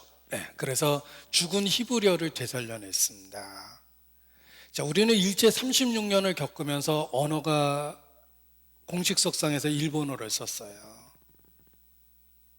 그리고 우리의 말 속에 일본어가 많이 들어오기 시작했습니다. 우리 언어가 망가졌죠. 36년 일제 잔재입니다. 보십시오. 제 몸뚱아리만 들여다봐도 온통 일본어 투성이에요. 스봉, 우아기, 가다마이, 메리아스, 빤스, 찌찌, 이거 다 일본 말입니다. 그런데 유대인은 전 세계에 흩어져 있었는데 죽은 언어를 되살려놨어요. 엔테베 인질 구출 작전이 있었습니다. 1976년 105명의 유대인 포로를 붙들고 아랍 테러리스트가 우간다 엔테베 공항에서 인질극을 벌였습니다. 이스라엘 특공대가 우간다까지 들어갔어요. 당시 우간다 대통령 이디 아민, 그가 타고 있는 벤츠 600을 비행기에 싣고 갔습니다. 그리고 이디 아민하고 똑같이 생긴 특공대원을 앞에다 앉혀놓고 벤츠 600이 들어가니까 자국 대통령이 오는 줄 알고 무사 통과시켰고 뒤에 경호부대가 랜드로바라는 승용차를 타고 따라 들어왔습니다. 그 안에 이스라엘 특공대가 들어있었어요. 그래서 105명의 인질을 붙잡고 있는 그곳에 특공대가 들어가서 테러리스트를 사살합니다.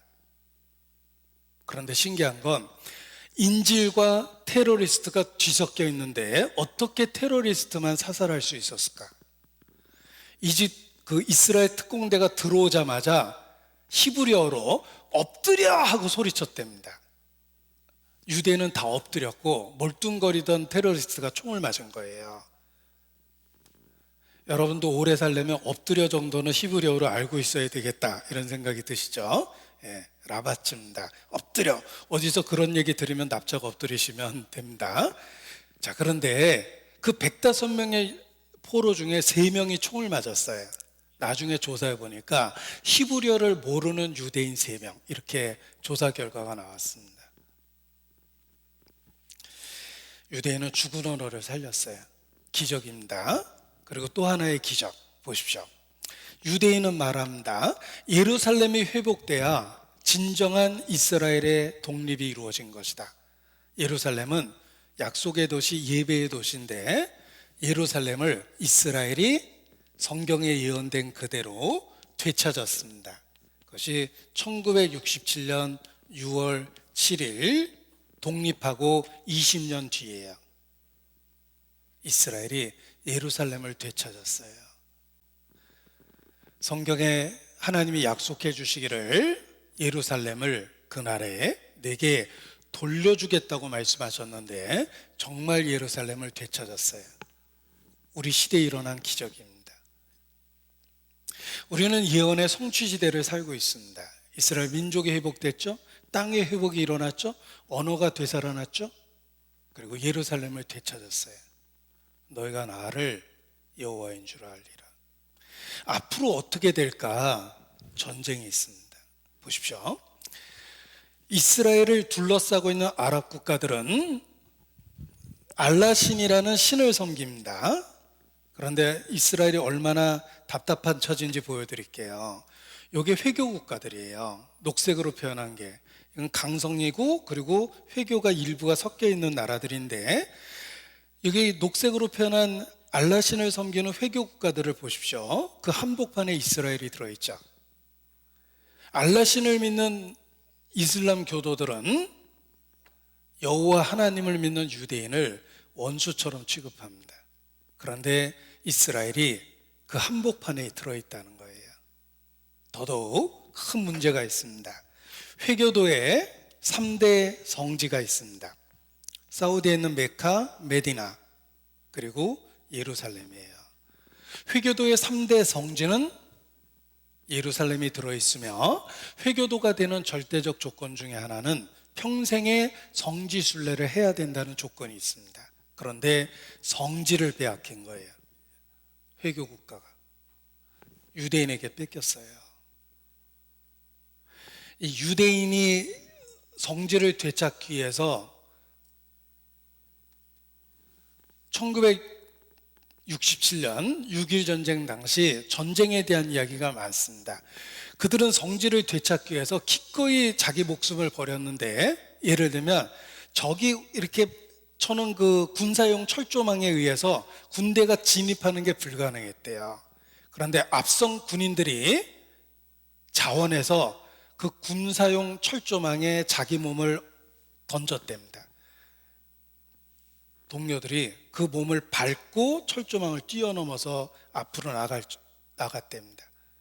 자기 몸이 성지를 되찾기 위해서 희생되는 것을 기꺼이 받아들였다는 거예요. 예루살렘을 되찾았어요. 그런데 문제는 회교 국가입니다. 그들은 큰일 났어요. 예루살렘을 뺏겼거든요. 2017년 12월 트럼프 대통령이 예루살렘을 이스라엘의 수도로 인정하고 그 다음에 대사관을 이주시켰죠. 예루살렘을 이스라엘의 수도로 인정해 주겠다는 겁니다. 그래서 유대인들이 너무 고마워서 이런 동전도 만들었어요. 이게 템플 코인이라는 건데 뒷면을 보면 트럼프 대통령을 새겨준 거예요. 그 뒤에 또 다른 사람의 얼굴이 있는데 이 사람입니다. 이게 키루스라는 고레스 대왕이에요. 페르시아의 고레스가 이스라엘을 해방시켜 줍니다. 트럼프가 똑같은 일을 우리 시대에 했다라는 뜻이에요. 그래서 트럼프를 높여줍니다. 트럼프가 바로 예루살렘을 수도로 인정해 줬기 때문에 그렇습니다. 그런데 마지막 때에는 이 예루살렘 때문에 전쟁이 일어납니다. 예루살렘은 회교의 성지거든요. 결국은 전쟁이 일어납니다. 지금의 이란 대통령이 그 대국민 연설하는 내용들이 이렇게 인터넷에 돌아다닙니다. 그런데 국민을 놓고 이란 대통령이 뭐라고 연설하냐면, 이란이라는 국가의 존재 목적은 이스라엘을 이 땅에서 없애기 위해서 존재한다. 그게 국가의 존재 목적이래요. 알라신을 위해서 이스라엘을 이 땅에서 없애버려야 된다. 그것이 이란이라는 국가의 존재 목적이다라고 국민들 앞에서 그렇게 얘기합니다. 마지막 때 이란을 중심으로 주변의 아랍 국가가 이스라엘에 전쟁을 일으킵니다. 이것이 마지막 전쟁이에요. 그리고 놀라운 건 이 전쟁의 시나리오가 놀랍게도 2500년 전에 구체적으로 예언되어 있다는 것입니다. 오늘 밤이라도 일어날 수 있는 예언입니다. 중동에서 마지막 전쟁이 일어납니다. 에스겔 38장 찾겠습니다. 에스겔 38장입니다.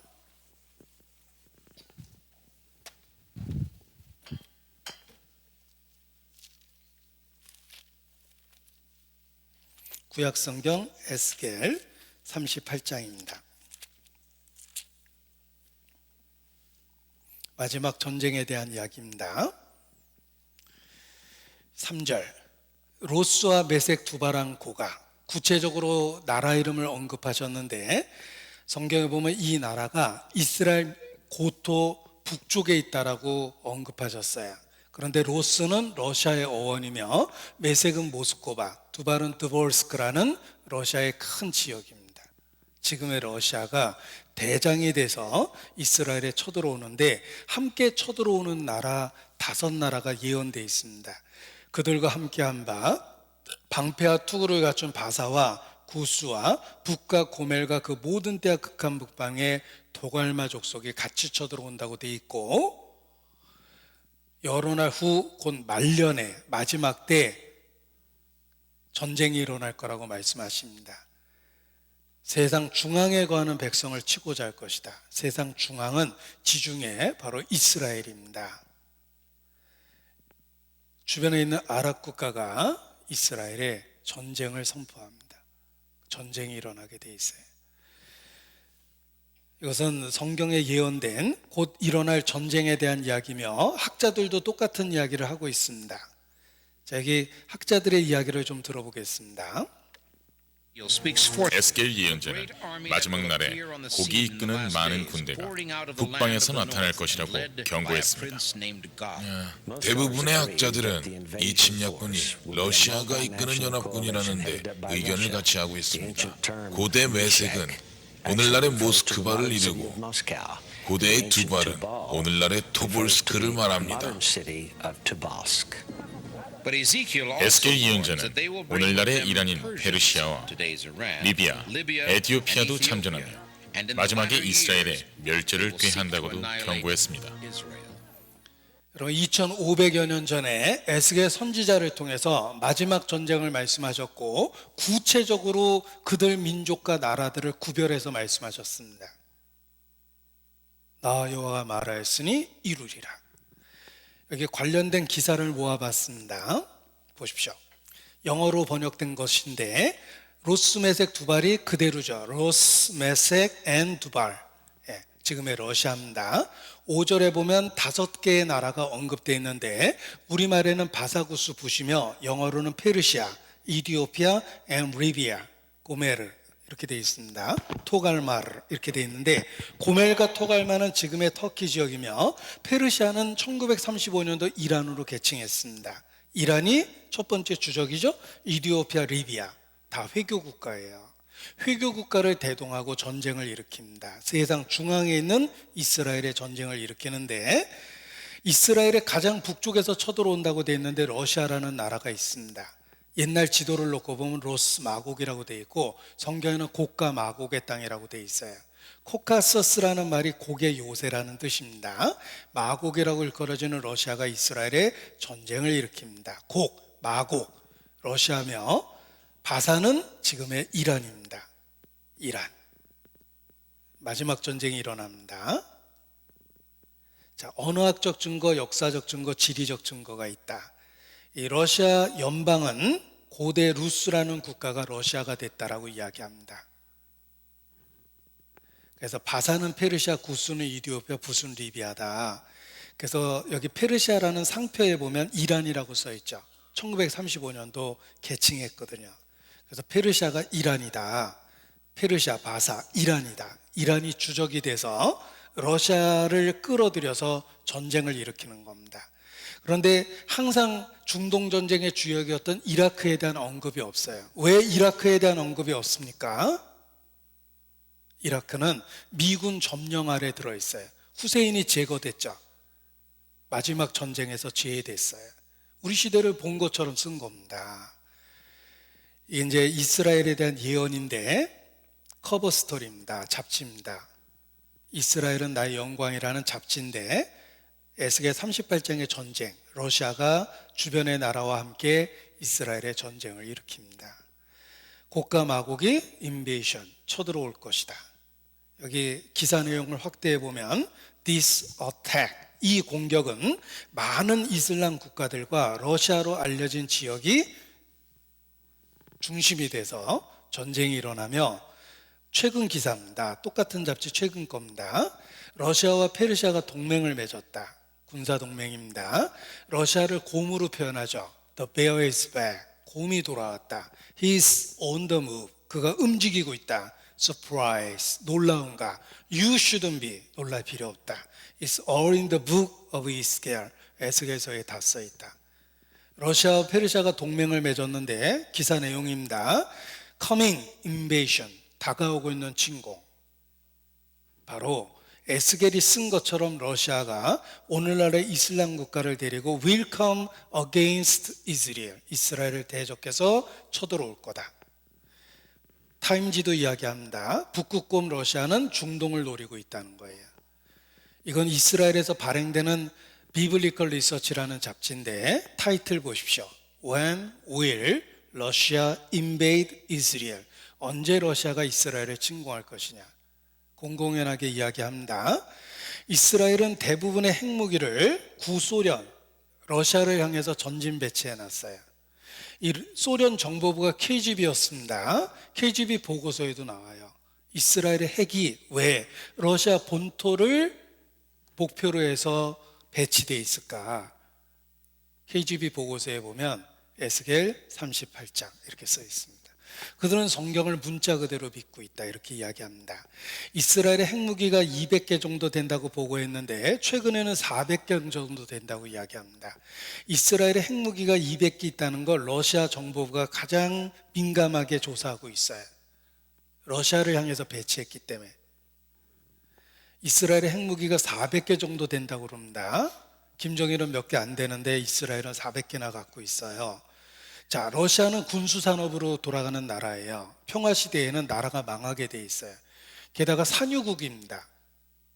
석유값이 떨어지면 러시아 경제는 파탄납니다. 꺾어진 러시아, 섬뜩하죠? 지금 필요한 건 전쟁, 그렇습니다. 마지막 시대에 반드시 러시아는 중동에서 전쟁을 일으킵니다. 왜 하나님이 이렇게 구체적으로 예언하셨을까? 완악한 우리도 믿을 수 있도록 증거를 준 겁니다. 여러분이 구원받지 못하고 이 땅에 끝까지 남아있게 되면 적그리스도를 영접하게 됩니다. 마지막 때 구원받지 못하면 적그리스도를 영접하게 됩니다. 적그리스도가 빨간 그리스도가 아닙니다. 영어로 보면 anti라고 되어 있어요. anti-Christ라고 합니다. 그리스도를 대적하는 존재예요. 그리스도는 하나님이 육체를 갖고 이 땅에 오신 분이며 적그리스도는 사탄 마귀의 능력으로 나타나는 미혹자입니다. 마지막 시대에 적그리스도가 나타납니다. 여러분 말씀 들을 때 졸면 혹 구원받지 못하면 적그리스도를 보게 될 거예요. 내가 아버지의 이름으로 왔으면 너희가 나를 영접지 아니하나 자기 이름으로 오는 자를 너희가 영접할 것이다. 적그리스도입니다.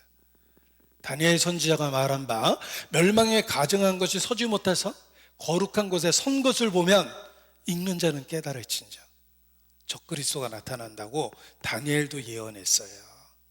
마지막 때 여러분 구원 못 받으면 진리의 대체품 적그리스도가 나타납니다. 적그리스도가 하는 일이 성경에 예언되어 있습니다. 우리 시대가 마지막 시대라면 전쟁이 일어날 준비가 되고 적그리스도가 나타날 무대가 준비됩니다. 그런데 정말 그런 일이 일어나고 있습니다. 그래서 이스라엘 사람들은 서로 인사할 때 손가락 2개를 펴서 인사합니다. 샬롬. 샬롬은 히브리 말로 인사말입니다. 평화라는 뜻의 안녕하세요라는 뜻인데 손가락 2개는 도대체 무슨 뜻일까? 그들은 말합니다. 2 seconds away 이렇게 얘기합니다. 2초 떨어져 있습니다. 무슨 뜻입니까? 라고 물어보면 We are 2 seconds away from the coming of Messiah.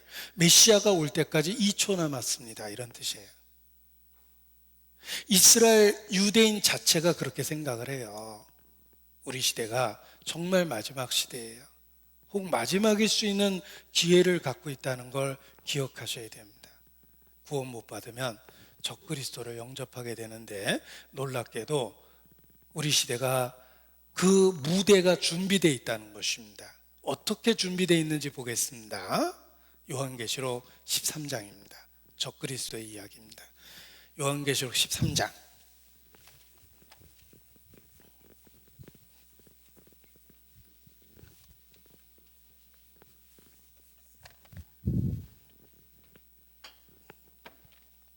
요한계시록 13장.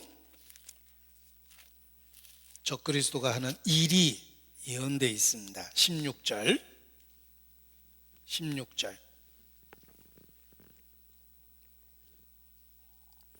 저가 모든 자, 곧 작은 자나 큰 자나 부자나 빈궁한 자나 자유한 자나 종들로, 이 말은 남녀노소 빈부귀천이란 뜻입니다. 모든 사람이란 뜻이에요.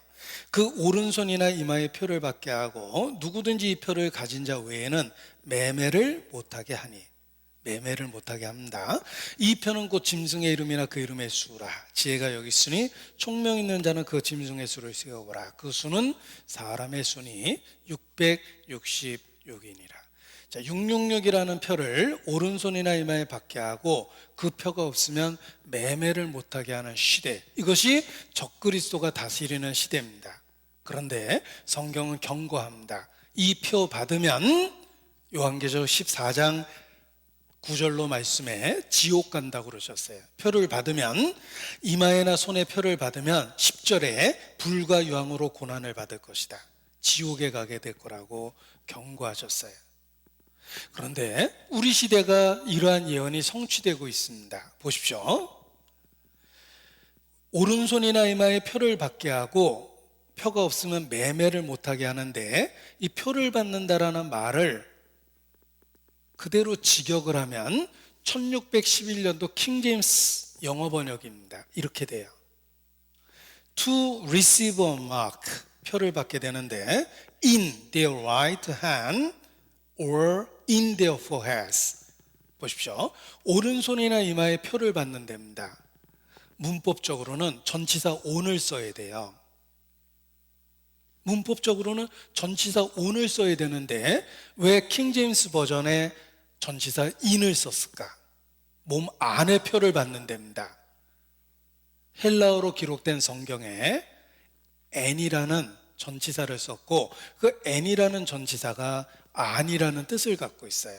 따라서 문법을 무시하고 직역하면 몸 안에 표를 받는다는 뜻입니다.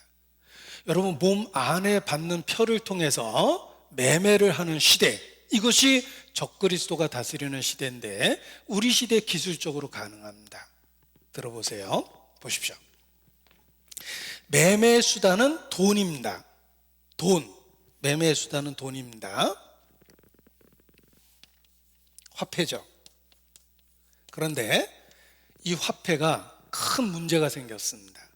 어느 나라든지 돈을 너무 많이 찍어냈어요. 한 번에 그 돈이 유통되면 경제가 무너지게 돼 있습니다. 양적 완화라고 해서 국가에서는 더욱더 돈을 무진장으로 찍어서 시장에 내보냅니다. 경제가 무너지게 돼 있어요. 돈을 너무 많이 찍었어요.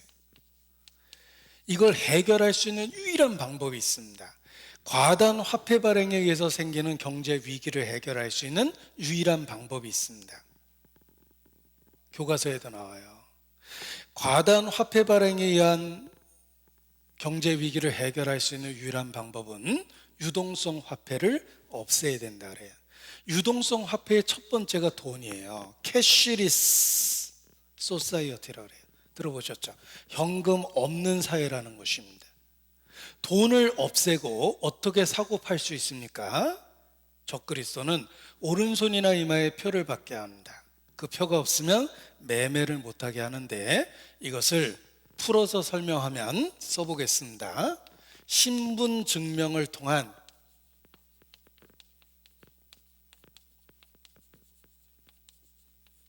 대체, 이체, 대체 거래다, 이렇게 얘기를 해요. 돈을 너무 많이 찍어냈기 때문에 이걸 해결할 수 있는 방법은 현금을 없애는 거예요. 현금을 없애면 어떻게 사고 팔 수 있는가? 성경에 오른손이나 이마에 표를 받는다고 그랬는데, 신분 증명을 통한 대체 거래입니다. 원래 현금 사용 비중은 그렇게 많지 않고 10% 미만입니다. 카드나 수표 같은 걸 사용하죠. 그런데 카드도 종류가 많고 분실되면은 대책이 없어요. 이걸 해결하기 위해서 컴퓨터 표를 몸에다 받아서 신분증명을 통한 대체 거래를 해야 되는데, 문제는 어디다 표를 받냐면 오른손이나 이마입니다. 우리 지하철 탈 때나 버스 탈 때 보면 오른쪽으로 찍고 들어갑니다. 어떤 분은 잘못 찍어가지고 거꾸로 들어가면서 안 들어간다고 그러는데, 대부분 오른쪽으로 찍게 돼 있어요. 냉장고 문도 오른쪽으로 열리게 해놨습니다. 물론 비싼 거는 양쪽으로 열려요. 우리는 대부분 오른손잡이기 때문에 그렇습니다. 그래서 오른손에 표를 받게 되는데, 손이 없는 사람은 어떡하냐? 컴퓨터가 읽을 수 있는 우리 신체 부위 중에 가장 앞에서 잘 읽을 수 있는 부분은 얼굴과 이마예요. 손이나 이마에 표를 받는 시대가 옵니다. 그것이 적그리스도가 다스리는 세상이에요. 1987년 미국이 만든 통과시킨 법안입니다. 미국이 국가적인 위기에 부딪히면 모든 화폐가 달러가 봉쇄되는 거예요. 달러가 휴지됩니다. 미국이 경제적 위기나 전쟁, 내란, 어떤 사유로든지 위기가 생기면은 달러가 휴지되는 거예요. 그런 법을 만들어 뒀어요. 그런 법이 있다는 걸 보여드리겠습니다.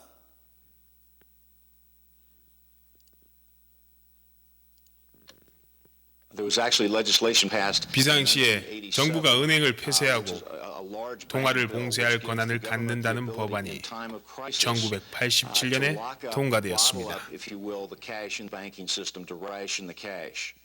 현금이 없는 사회는 지난 60여 년간 몇몇 경제학자들의 꿈이었습니다. 어쩌면 그 꿈이 몇 개월 후에 이루어질지도 모르겠습니다. 자, 이제 계획을 짜고 준비를 할 시간입니다. 확실한 준비만이 대책이 될 수 있습니다. 노아가 방주를 만들기 시작했던 날에는 비가 오지 않았음을 상기하십시오. 자, 화폐를 과다 발행했을 때 어떤 문제가 생깁니까? 베네수엘라에서 그런 일이 생겼어요. 이 휴지 살기 위해서 지불해야 될 돈이에요. 닭 한 마리 사기 위해서 지불해야 될 돈입니다. 고기 이만큼 살려면 지불해야 될 돈이에요. 비누 하나를 사기 위해서 지불해야 될 돈, 설탕을 사기 위해서 지불해야 될 돈, 야채를 사기 위해서 지불해야 될 돈, 이게 베네수엘라 사태예요. 치즈 요만큼을 위해서 지불해야 될 돈입니다. 돈을 지나치게 많이 찍었습니다. 누구나 알고 있어요. 그 돈이 갑자기 시장에 유통되면 경제가 무너집니다. 이걸 해결할 수 있는 유일한 방법은 대체 거래며 돈을 없애야 돼요. 돈을 없애고 어떻게 사고 파냐? 신분증명을 통한 대체 거래를 하는 거예요. 신분증명은 영어로 ID입니다. 주민등록증, 운전면허증, 여권 같은 거예요. 그리고 경제 거래를 할 수 있는 크레딧 카드를 하나로 만드는 겁니다. 이게 유니카드 시스템이라고 그래요. 한 개의 카드로 되었는데 분실이나 도난의 위험 없이 사용할 수 있도록 몸에다가 직접 표를 받는 거예요. 적그리스도가 이것을 이용합니다. 자, 국민 여러분은 가까운 동사무소에 가셔서 오른손이나 이마에 표를 받아주시기 바랍니다.